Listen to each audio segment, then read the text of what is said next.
Welcome back, everybody. Another edition here of the Auburn Undercover podcast on the 24/7 Sports Network. My name is Nathan King, joined here by Jason Caldwell. It is NFL Draft Week on starting Thursday in Green Bay this year, and we'll see how long Auburn fans have to wait to hear an Auburn player called.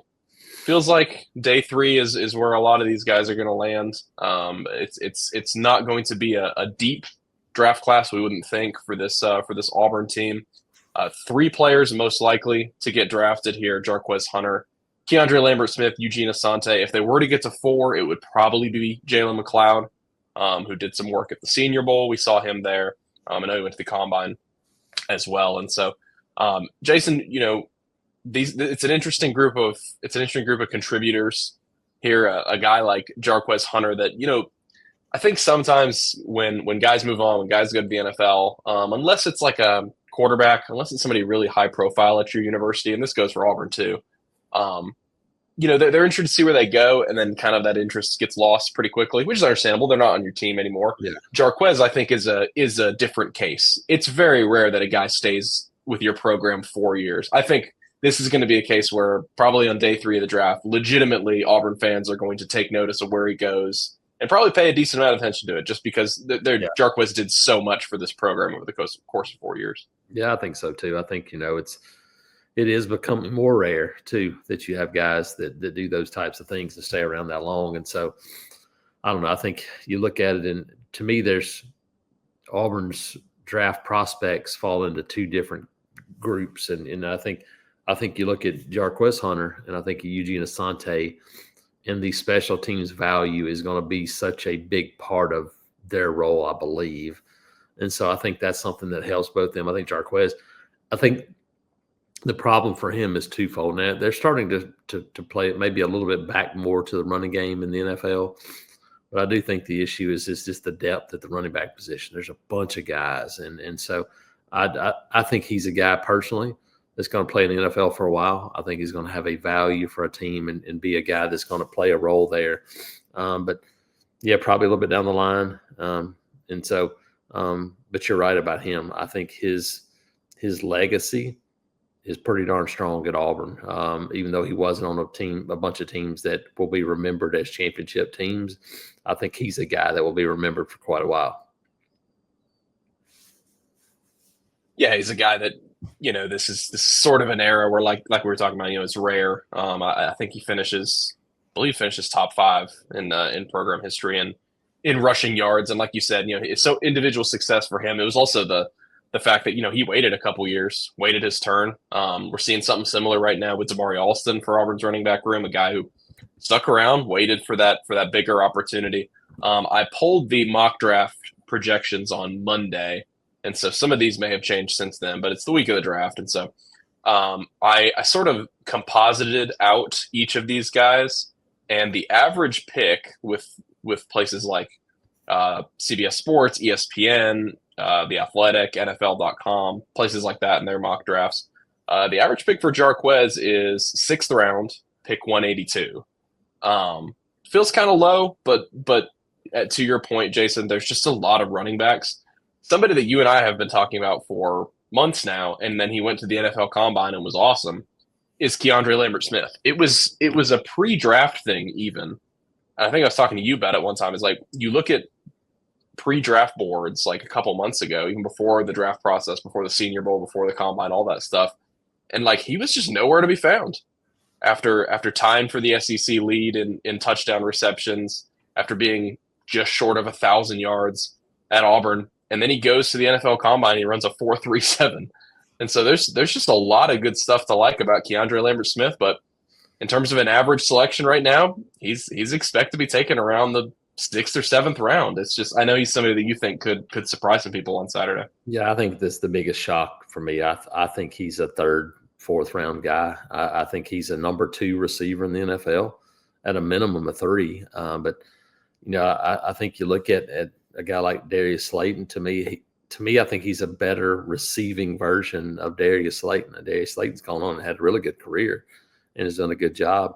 I think Keandre Lambert-Smith is probably more of a natural receiver, but I think he does some of the same things. And so you look at it, I just believe he's a guy that is going to be a steal for somebody. If they get him in the 5th round, I wonder if they're being so quiet about this one because somebody is like, hey, I hope he gets to me in the 5th round. That's what I hope happens, because here's the thing about him is that it didn't always show up at Penn State, but it showed up this year. And Nathan has shown up this spring. I mean, he was a 1-year guy at Auburn, and you look out there and he's coaching Perry Thompson and he's coaching Sam Turner, and he's out there with those guys, and he's still working out on campus. I mean, like, it's been fun to watch him. And so, a guy almost had 1,000 yards, had 981 yards and 8 touchdowns last year.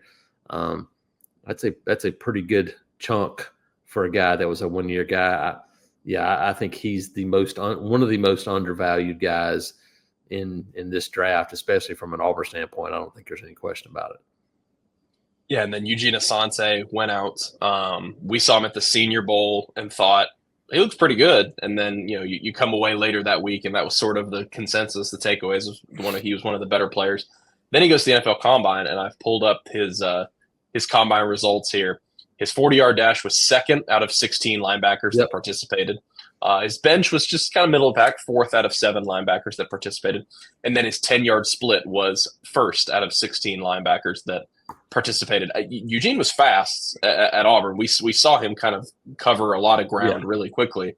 I guess I didn't necessarily realize he was that fast. I think that performance, that combined with the Senior Bowl, combined with the fact that Eugene Asante is going to be an incredible interview with these NFL personnel people, I think he solidified himself a draft spot. I would be stunned if he doesn't get drafted. I think at his locker room presence, all the things that he brings to the table, in addition to his speed and athleticism, I said it, like, they draft guys just for special teams alone. I think he could do that easily, but I think he's also probably a nickel linebacker on the next level, 3rd down linebacker. I think he does a lot of those things for you and can play that role. So I think he's maybe more of a specialized guy. And so, if you're a true middle linebacker or a true pass rusher, it probably helps you a little bit. But I do think he's a guy that has a spot and will play for a while in the league. And so, I do think he's another guy that, to me, if you're an NFL team and you're going, what brings me value, especially if you're the Chiefs, the Eagles, one of those teams where you got like you don't have a lot of holes, but where can I find value? I can find value in bringing in a really good man and a guy that's going to be a great teammate, but also a guy that can run and play special teams. I think that's where he finds a spot in this draft. Yeah, and then as we mentioned, the 4th guy would probably be Jalen McLeod. Pretty steep drop-off, it looks like, for anybody else. I don't think anybody else really. You might see guys get picked up here and there on practice squads, but with McLeod, it was just we talked about this after the Senior Bowl. It was like it's just the tweener situation that he's in.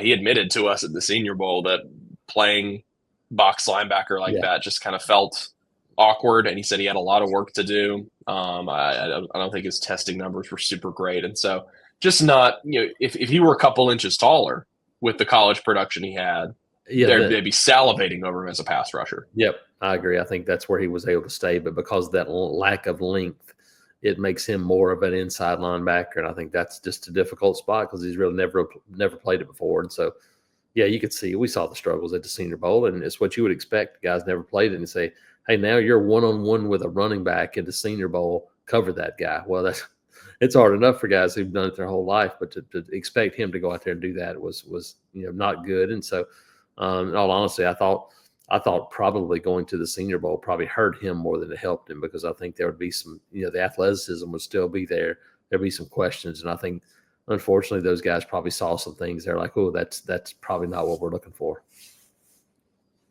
I think both of us agree, and I think a lot of people would agree, that you look at the roster talent Auburn has that is, quote, young. Now, a lot of these guys have become sophomores, and a guy like Keldrick Falk is suddenly a junior. But, I think Auburn's NFL success, I think they can get back to where they were in the heights of the Gus Malzahn era, and that was really healthy draft classes, and that's because they had a lot of good, talented players that were helping them win games, helping them compete for SEC championships every now and then. And so obviously, as Auburn angles to get back to that on the field in year 3 under Hugh Freeze, they've got a lot of talent and they've got a lot of dudes, and I don't think it would be difficult to think that even just next year's draft class could be stronger for this team. But looking ahead, Jason, we wanted to talk about it for just a second, but next year you probably will be talking about a guy like Keldrick Falk.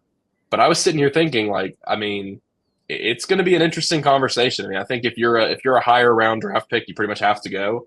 But NIL is also a thing now. You know, if he's not a surefire higher round pick, but I think after this season, we could be talking about Keldrick Falk in the first round range. If he takes that, he got better after his first year. If he can get better after his second year too, you could be talking first round range for a guy like him. And the thing we don't know is how, you know, if they were to pass this House settlement, how much that impacts you, because I don't think we're going to be seeing $600,000, $700,000, $1 million deals anymore. I don't know that we're going to be seeing those things. And so I think you get back to having a little bit more of a structure where, hey, if you're going to be a first rounder, you're going to go. And so and I think you look and you know, you start looking back, and you know, Auburn's had, you know, what, 10 or so players drafted the last 2 years, maybe 9. You only had one in 2022, Roger McCreary in the second round. Derek Hall was a second rounder in 2023. But you look and you go, you've only had 2 players drafted in the first 2 rounds since 2020. And you had Derek Brown and Noah Igmanogan. You had Marlon Davis in the second round. And so you look and go, that's 4 draft classes. This will be number 5 with only 2 players drafted in the second round and no first rounders. That's the lifeblood. That's what we've been talking about. That's been the lack of recruiting. I think this is the last year that happens. I think you look at, obviously Keldrick Falk is there. I don't know that Connor Lew, even though I think he's going to be a draft pick, I don't know as a center, maybe that you become that guy as a junior. But you look and you start talking about some guys who are still on this roster. Jeremiah Wright's a guy that I think is going to be a draft pick if he can stay healthy and do the things we've seen him do on the field. I think you look at him, and it's really interesting. I did something on Monday, and you know, I mentioned it. You know, it was like, look, in 18 years, Auburn's had 8 offensive linemen drafted total. In 18 years, they won't have one in this year. That's it. 8 total offensive linemen. And so you look at this next season, and you start going, okay. You look at left tackle now, and he goes Avery Chaplin. That's a guy that I think if he's healthy, he's going to be a draft guy and could be a first 2 round kind of guy. I think he has that type of buzz. Mason Murphy's a guy that I think could be a draft guy. Is a guy that maybe play at right tackle, potentially move in. Jeremiah Wright, Dylan Wade, if he has a season where he can stay at guard, all of a sudden you look and you go, you could have 3 or 4 offensive linemen drafted off this team. Eric Singleton is a guy that I think will be a draft guy. I think you start to turn the tide of that. And I think if you do that, Nathan, then I think you start to see talent. And it doesn't always equate, but most of the time, the more talented you are, the more football games you're going to win. And I think we'll start to see some of those things hold up as they continue to become a more talented roster. I go back to when we ran into James Crapie at the Senior Bowl, and I can't remember the context of what he said, but he was like, yeah, you know, Ohio State's going to have the most guys drafted this year. And he said, you know, whatever the consecutive year of the team that wins the national title. He's like, crazy how that works. Just insane how that team always has the most draft picks. That's it. And it's held up. I mean, I don't know how many years it's been, but I think it's every year since 2017, maybe earlier than that. But yeah, that's how it works. And, you know, for years, Auburn fans have talked about the lack of consistency on offense. Well, point to that stat I talked about, the lack of NFL offensive linemen. And you can go, look, that's where it starts. And you have a better offensive line group, and all of a sudden you look at Jackson Arnold, Deuce Knight, whoever's a quarterback, this group of wide receivers, you got a chance to then to start to look a little different on the offensive side of the ball. Defensively, other than Keldrick, it's a bunch of young guys. You know, you see if, you know, maybe a guy like Kayan Lee could be a guy that could play his way into a role like that. But all the rest of the guys are going to be first or second year guys. And so I think a lot of youth on that defensive side of the ball but their time's coming. Yeah, my answer would have been after Keldrick Falk. Yeah, next year yeah, I mean, if you can get Eric Singleton into that sort of role, he could obviously be a high round guy. Um, he'd be drafted regardless next year. Yeah, And then I think Xavier Chaplin. I mean, there was buzz for him last year, correct. and then he had an injury. Yeah, I've had a couple of people tell me they think potentially a top 50 type player, and you start going to top 50 type player, that means you can potentially play your way into a first round. And so I think Xavier Chaplin has a good year. That's a guy that potentially could be a first round left tackle. And those are the types of guys that change the game for you as an offense when you have a guy like that. And so that'd be fun to watch. But again, you have for the first time in a long, long time, you have the ability to put, and I think, put an offensive line group together where you start to go, hey, those are some things that play together and work together, and you can start to kind of build around some of those types of guys when you look at it. I mean, like, you got to go back to, 2011, 12, 13, where it's Lee Zimba, Brandon Mosley, Greg Robinson there in 14. But even those guys, Greg Robinson was a first rounder. Lee Zimba was seventh rounder. Brandon Mosley, a fourth rounder. That's what it takes. And I think you start, to me, that's maybe where other than Keldrick, that may be the spot to watch for this Auburn team. And that's something new. We hadn't had that in quite a while.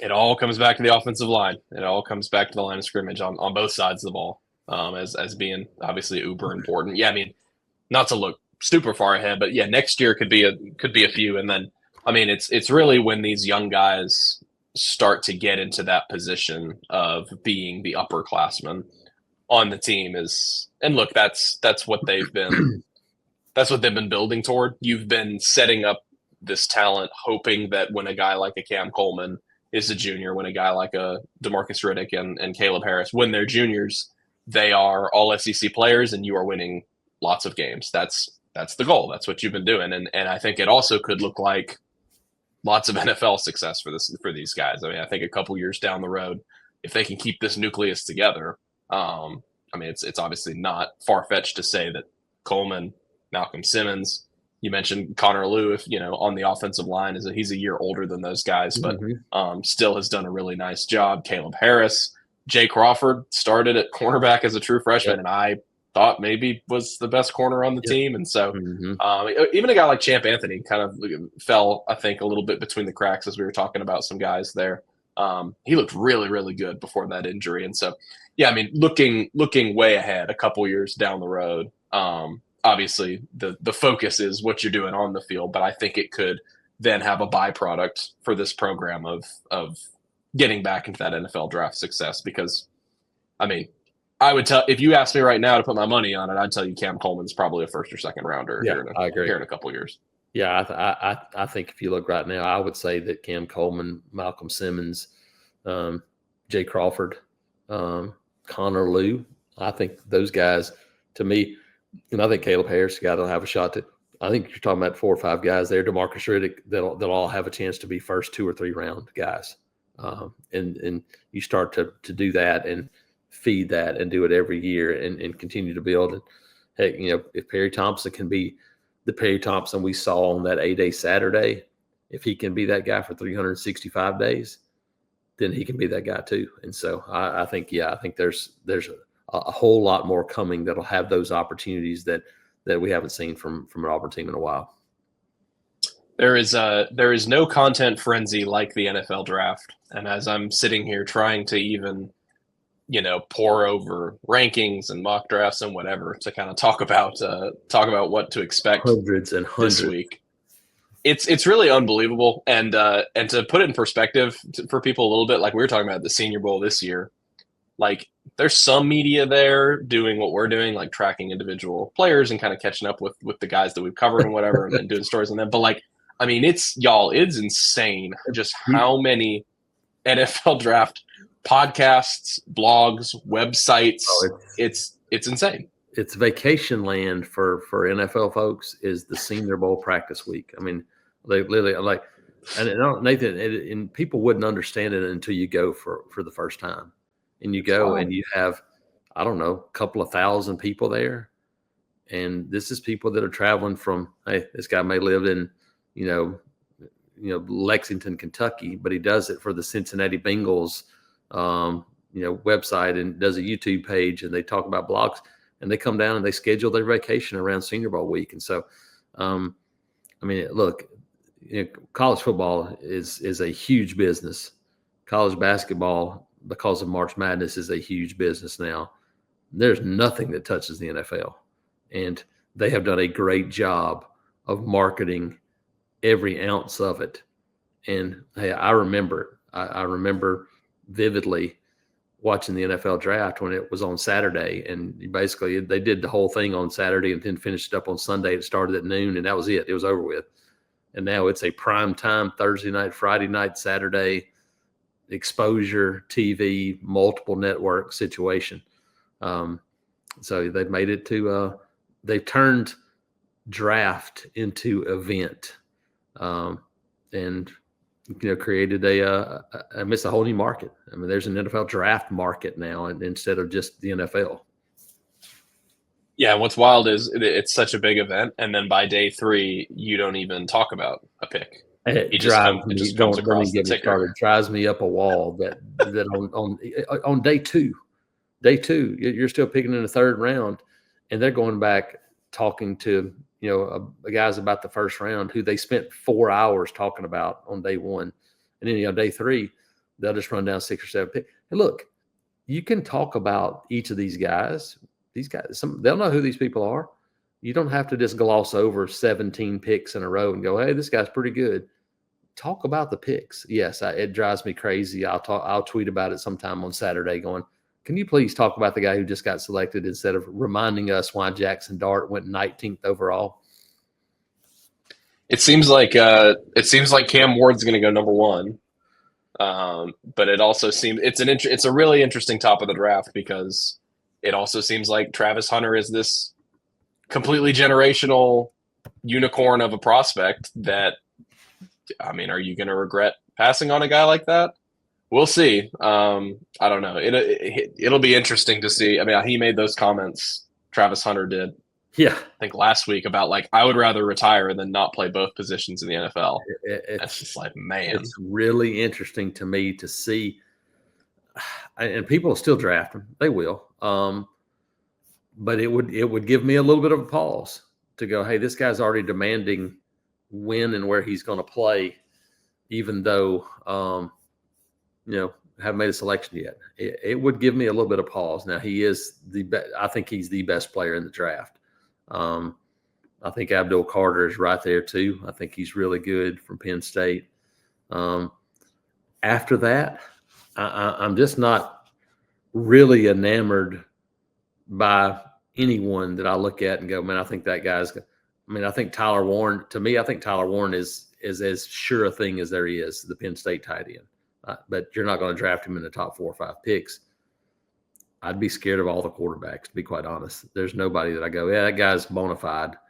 You start looking and going, need areas, all those things. I think there's a lot of value the bottom of this draft, and whether it's Mikael Williams or some of those guys, down the line a little bit, Matthew Golden. I do think there's, if you got a wide receiver, you don't have to go really high. Luther Burden, we saw him, a bunch. I think there's a lot of those types of guys that'll be fun to watch. Yeah, looking through here, if there were a player that I've seen that is a 1st-round type guy that I would be super high on as I scroll through here, I think Malachi Starks, every time we watched Georgia, even, them play Auburn and then just play in general, just an absolute freak of a ball hawk at safety. The Jalen Milroe discourse is also really interesting. I don't know if you saw this week that it's always right up against draft time is when the little leaks start coming out, the little whispers. Yep. And some scout said, "Oh, I heard that all the skill position players at Alabama were going to transfer if he stayed." I'm like, "Come on now!" Yeah, it's that's word of mouth. Three people down. You're playing telephone at this point. And I think here's the other part of that too. Some of those things are just flat out lies. Some of these things that people say, they just flat out lie. and go, to try to get people to fall down the board. I said it earlier on radio. I honestly believe that he's a better prospect than Jalen Hurts. I really do. I think he's a better, and Jalen Hurts just won a Super Bowl.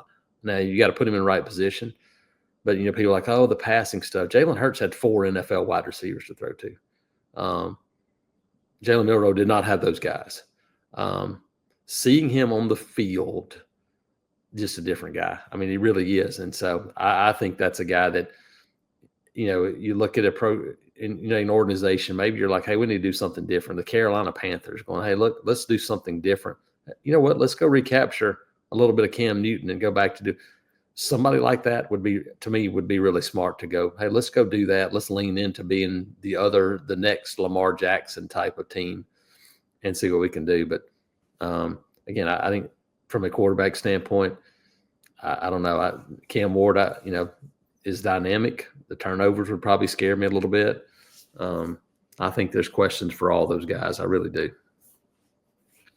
Yeah, looking down the quarterback board, I would reach maybe if you're like in the mid rounds and you want like a backup type guy. I mean, like you said, none of these guys, they all just kind of, there's not a ton of needle moving. I would take a guy like Dylan Gabriel personally. Tyler Shough.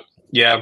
The Quinn Ewers conversation is also interesting, not to just like harp on quarterback, but like, could he have stayed and gone elsewhere and made a bunch of money, and where is he going to be drafted? That's an interesting conversation. Yeah. So yeah, I know it is. It's a fun time, and it'll be. I think there's going to be a lot of wheeling and dealing. I think there's going to be a lot of that because I don't think, I don't know that everybody's so enamored with quarterbacks, even when you need one. I think people are going to go, hey, look, and the other part of that is if you start to get a couple of those guys picked early, then people will panic and they'll trade up to draft a quarterback, and so. I think it's going to be pretty wild to watch, and I think this is the last time that we won't see Auburn involved pretty early in a draft, though. And I think you're starting in 2026, you'll start to see the Auburn name pop back up there again, and then it's about time. I would completely agree. I think this time next year we'll be having, even if it's just fringe first round, can this guy get into the first? Yep. Kind of like we did with like a guy like Noah Igbenogany. I agree. Wondered if he would get in, and so. Completely agree. We'll see. I think most of it will happen for Auburn on Saturday. So everybody keep it locked, auburnundercover.com. We will have updates of where Auburn's 3 guys most likely get drafted, maybe 4, maybe just 2. If somebody, there was a mock draft this week that just did not pick Keandre Lambert-Smith. It was from NFL.com. So it's crazy. Yeah. And nobody knows though. Nobody knows. I mean, you don't know what happens down the line. No, you don't. Yeah. Especially in those late rounds. Well, thank you to everybody for listening in. If you're listening to this show, we will have another draft podcast the following day. More Auburn related, though. We'll have our annual Auburn roster draft. So me, Christian, and Jason will draft everybody on the team and make up our own little mini teams. And so that's always a good time. We always enjoy that show. So if you're listening to this on Thursday morning, be on the lookout for that. On Friday, for Jason Caldwell, I am Nathan King. Thank you guys so much for joining us, and we will talk to you all soon.